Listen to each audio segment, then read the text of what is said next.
আমি তো বলছি যে এই গুজবকে আপনারা বিশ্বাস করবেন না। আমরা ডিবিতে আপনারা বহুদিন যাবত আপনারা আমাদের অনেক বিষয়ে আমরা অনেককে গ্রেপ্তার করেছি আইনের স্বার্থে। আমরা অনেককে আইনের আওতায় নিয়ে এসেছি এবং কখনো যারা আমার মামলার আসামি তারা তো কখনো আপনাদের বলে নাই।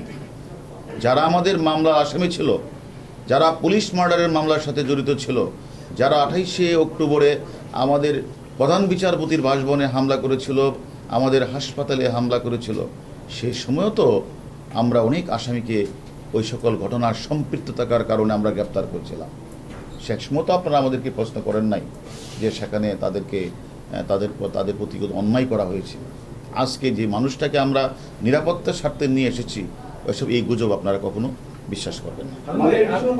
তাদের পরিবারের পক্ষ থেকে এবং শিক্ষক যারা এসেছিলেন তারা বলছেন যে যদি নিরাপত্তা দিতে হয় তাহলে পরিবারের মাধ্যমে ওটা কে কি বলছে সেটা আমি জানি না।